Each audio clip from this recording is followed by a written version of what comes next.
Mga balitang pambansa.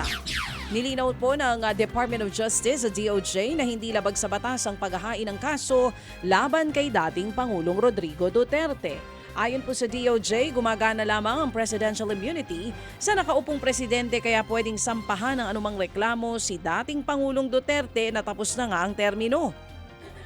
Sinabi po yan ng DOJ kasunod ang rekomendasyon ng House Quad Committee na kasuhan ng crime against humanity si Digong kaugnay sa madugong war on drugs. Una na rin sinabi ng Pangulong Bongbong Marcos Jr. na ipauubaya na niya sa DOJ ang case build-up laban sa dating Pangulo at sa iba pang pinakakasuhan ng Quadcom. Kaya naman pwede rin daw maisyuhan ng sabina si Duterte habang isinasagawa ang investigasyon. Tikom pa rin ang bibig ng Department of Social Welfare and Development o DSWD sa issue ng pagtapyas sa kanilang pondo sa susunod na taon. Base nga sa inaprobahang pondo ng BICAM, 50 billion pesos ang inalis sa pondo ng DSWD na nakalaan sana para sa Pantawid Pamilyang Pilipino Program o 4Ps.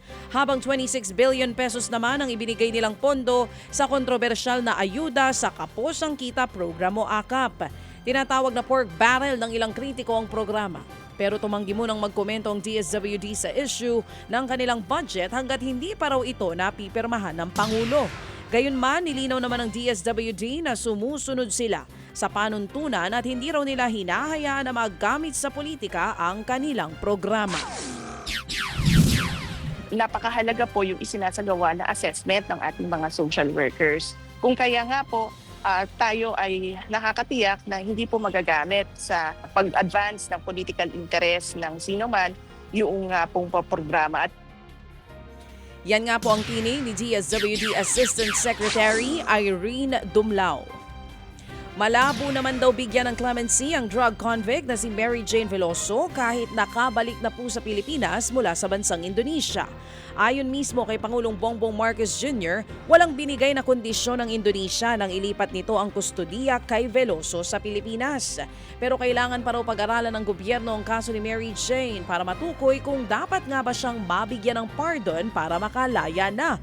Sabi ng Department of Justice o DOJ, hindi pwedeng madaliin ang pagbibigay ng clemency dahil idadaan pa ito sa Board of Pardons and Parole.